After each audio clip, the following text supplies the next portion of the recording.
السلام علیکم and welcome back to Iqbal کا پاکستان. ہمارا شو آج اس کا 5th ایپیسوڈ چل رہا ہے اور ہم نے ابھی تک جو ہسٹوریکل بیک گراؤنڈ ڈسکس کی کہ جہاں سے اقبال کا آلموسٹ جنم جس کو کہتے ہیں ہو رہا ہے اور he is evolving into a poet, philosopher and historian. And last time where we left off, Hakeem Zaid Saab, where we left off was while he was in Europe and applied for Heidelberg University and Oxford and studying in both these universities. So let's take it further from there. ہاں علی دیکھو, اقبال کو Europe نے transform کر دیا. جی, لوگ یہ توقع کرتے تھے کہ جب یورپ میں جائیں گے تو وہ جدید دور کے مغرب کے تمام افکار کو, ان کی سوچ کو, ان کی فکر کو, ان کا آئیڈیالوجیز کو اپنے ساتھ لے کر آئیں گے. اور جیسا کہ پچھلے زمانے میں کہا جاتا تھا کہ ہن گیا تو میم نال لے کے آئے گے, تو نہ تو اقبال میم ساتھ لے کر آئے ٹھیک, اور نہ ہی اقبال ان افکار کو ساتھ لے کر آئے کہ جو اس وقت کی رننگ کرنسی تھی, جو اس وقت کی پریولنگ ڈاکٹرنز یا آئیڈیالوجیز ہوا کرتی تھی. انفیکٹ اقبال نے بغاوت کر دی اس نظام سے. ان کے جو یورپ کے پیریڈ ہیں اس کو آپ مختلف حصوں میں تقسیم کر سکتے ہیں. ایک طرف تو اقبال کا ایز اے اسٹوڈنٹ انہوں نے جو زندگی گزاری, and this was perhaps the golden age of Iqbal. یعنی اقبال زندگی کے آخری سانس تک اپنے آپ کو ڈسکنیکٹ نہیں کر سکے اس وقت سے جو انہوں نے یورپ میں گزارا تھا, خاص طور پہ جرمنی میں اور کیمبرج کی جو ادبی حلقوں میں اور محفلوں کو جو انہوں نے گزارا تھا. بیکاز کوئی معاشی ذمہ داری نہیں تھی, بھائی سارا خرچ اٹھاتے تھے, سارے فائنانسز ان کے دے ور ٹیکن کیئر آف. تعلیم کی طرف زور تھا, فوکس تھا.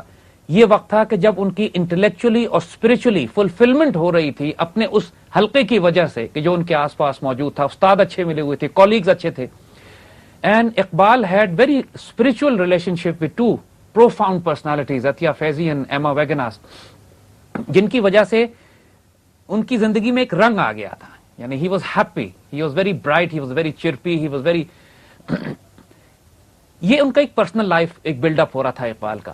مگر دوسری طرف وہ ایک مغرب کے معاشرے کو اتنے غور سے دیکھ رہے تھے, اس پوری تہذیب کو کہ جس تہذیب میں صرف جسم کی طرف توجہ تھی اور روح خالی تھی. اس کے اندر سے ویکیوم تھا, تاریکی تھی, اور لوگ سکون کی تلاش میں اس تہذیب میں اس وقت اس طرح پریشان پھر رہے تھے کہ Iqbal saw that and he was thrown back کہ یار اگر مغرب کے اس گلیمر اور ڈیزل کے پیچھے اتنی تاریکی چھپی ہوئی ہے کہ انسان کو کھانے کے لیے دوڑ رہا ہے, انسان کو سوائے روپے اور پیسے کے کسی چیز کے علاوہ تولتا نہیں ہے, محبت, پیار, درگزر, معافی, صدقہ, خیرات, یتیموں, بیواؤں, مسکینوں کی مدد کرنا, وہ تمام کیفیات اس معاشرے میں تباہ برباد اور ختم ہو چکی ہیں. اور جو مغرب کی ڈاکٹرنز ہیں, چرچ کو اسٹیٹ سے الگ کرنے کے بعد جو کہ ایک وحشتناک چہرہ نکل کر سامنے آیا ریاست کا, کہ جو اپنے مقاصد کی حصول کے لیے اربوں کروڑوں انسانوں کو قتل کروا سکتی ہے اور جس کے لیے انسان کیڑے مکوڑوں سے زیادہ حیثیت نہیں رکھتے, یہ دیکھ کر اقبال پر ایکچولی دہشت طاری ہو گئی.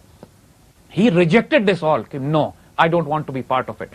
اور تیسرا فیز جو اقبال کی پرسنالٹی میں آیا وہ ان کی personal spiritual fulfilment and realisation تھی کہ فرام این انڈین نیشنلسٹ, جس میں کسی حد تک انڈین نیشنلزم کے جرمز تھے, جیسے اترانا ہندی جانے سے پہلے لکھ کر گئے تھے, he radicalized into an Islamic pan Islamist. یعنی کیمبرج میں ایک اسلامک سوسائٹی ہوا کرتی تھی اقبال کے پہنچتے ہی. یہ بیج ان کے اندر پہلے ہی موجود تھے. جیسے ہی وہ اقبال پہنچے وہاں پہ انہوں نے اس سوسائٹی کا نام تبدیل کر کے پین اسلامک سوسائٹی کر دیا.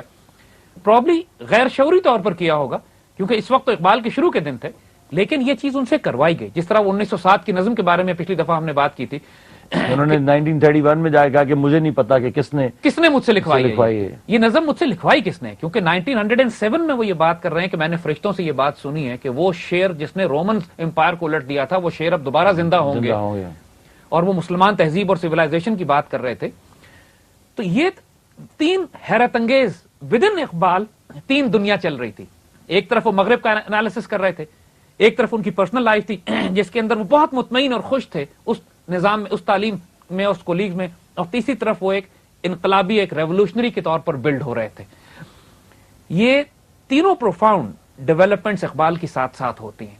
اینڈ بائی 1908 جب ان کی تعلیم مکمل ہو جاتی ہے اور وہ واپسی کا سفر کرتے ہیں تو یہ سارے ایکسپریشنز ان کے وجود میں بڑا پرومیننٹلی نظر آتے ہیں. ایک طرف he was extremely sad to leave Germany, اور ان کے جو 1907 اور 8 کے بعد جو کرسپونڈنس ایما ویگناس کے ساتھ ہوئی ہے اس سے لگتا ہے کہ ہی بہت دکھی تھے وہ. مطلب آبویسلی عطیہ فیضی کے ساتھ ان کے ریلیشن شپ بہت اچھے ریلیشن شپ تھے, اور اپرنٹلی ان کے جو خاصے ریسرچرز نے اقبال پہ کام کیا دے ریچڈ اے کنکلوژن کہ probably they wanted to get married also. اچھا. لیکن ان کے آپس میں فرق اتنا تھا, یعنی دونوں کے خاندانی بیک گراؤنڈ میں, وہ ایک بہت اعلیٰ ترین خاندان سے تھیں, آزاد خیال تھیں, اس زمانے کی خاتون کے لیے یورپ میں اکیلے گھومنا بہت بڑی بات تھی. اور اقبال اپنی تمام تر جدیدیت کے ساتھ ایک اپنی مشرقی روایات کے حامل فرد تھے, اپنی کنزرویٹو ویلیوز کو سنبھال کے رکھنے والے تھے.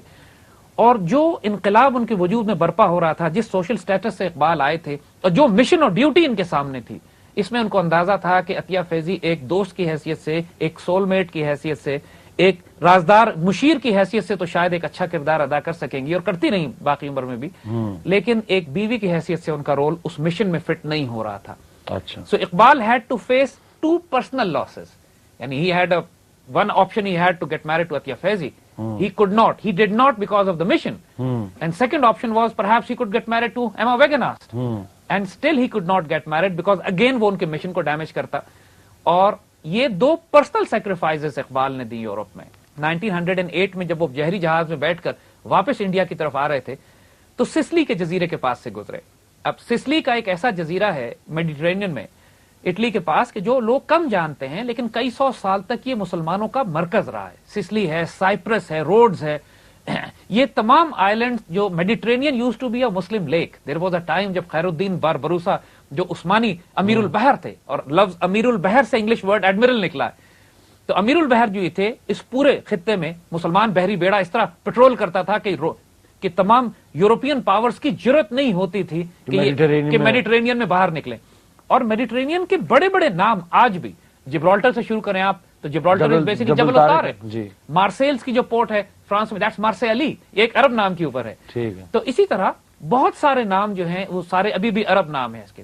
تو سسلی جس کو سقلیہ کہا جاتا تھا عربک میں, اور علامہ اقبال نے اس پر نظم بھی لکھی سقلیہ کے نام سے, لیکن جب سسلی کے پاس سے گزرے تو اقبال رو پڑے. یعنی ہم وہ پوئم سنانا چاہیں گے یہاں پر کہ جو اقبال نے سسلی کے پاس سے گزرتے ہوئے کہی, اور اس سے آپ اندازہ کیجئے کہ 1908 میں جب وہ واپس آ رہے ہیں تو ان کی کیا اسپرچول ٹرانسفارمیشن ہو چکی ہے.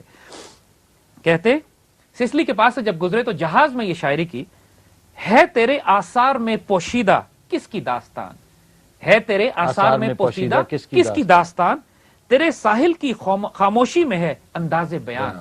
تیرا ساحل جو خاموش ہے وہ کچھ کہہ رہا ہے مجھ سے, درد اپنا مجھ سے کہہ میں بھی سراپا درد ہوں. سسلی سے کہہ رہے ہیں کہ تم اپنا دکھ مجھ سے شیئر کر لو کہ میرا دل بھی دکھ سے بھرا ہوا ہے. جس کی تو منزل تھا میں اس کارواں کی گرد ہوں. وہ قافلہ جو قافلہ حجاز جو نکلا تھا پہلے, جس نے جا کے تمہیں قبضہ کیا تھا, میں بھی اس کی ایک ڈسٹ, ایک خاک ہوں, اس کے جز ہوں. رنگ تصویر کہن میں بھر کے دکھلا دے مجھے, پرانی تصویر میں دوبارہ رنگ بھرو اور مجھے کہانی سناؤ کہ ہوا کیا تمہارے ساتھ. قصہ ایام سلف کا کہہ کے تڑپا دے مجھے, پرانی داستان مجھے سناؤ تاکہ میں بھی روؤں. پھر میں تیرا تحفہ سوئے ہندوستان لے جاؤں گا, میں تمہارا تحفہ جو تم مجھے داستان سناؤ گے اپنی, میں ہندوستان لے کے جاؤں گا. یہاں خود روتا ہوں وہاں اوروں کو رلاؤں گا.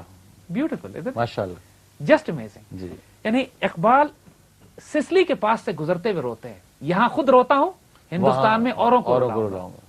اور یہ بڑی ان کی کوالٹی تھی کہ وہ بہت رکت آمیز, بادشاہی مسجد میں جب وہ اپنی پوئٹری سناتے تھے یہاں, اور جہاں بھی جلسوں میں جا کے تو لوگ دھاڑے مار مار کے روتے تھے. دس از دا بیوٹی آف اٹ کہ جب ایک انسان کا دل خود نرم ہوتا ہے, خود اس کی آنکھیں ہر وقت گیلی رہتی ہوں, تو ممکن نہیں ہے کہ اس کی انرجیز اور اس کی فورس فیلڈ سے آپ متاثر نہ ہو. اقبال دیکھنے میں آپ کو جوشیلے لگتے تھے, معصوم بچے کا دل رکھتے تھے, یعنی کہ وہ ایک innocent man, a moment. That's how we call it moment. We're gonna take a break. Once we come back from the break, ہم آگے چل کے ڈسکس کریں گے کہ اس پیریڈ کے بعد اقبال نے کیا کیا کیا.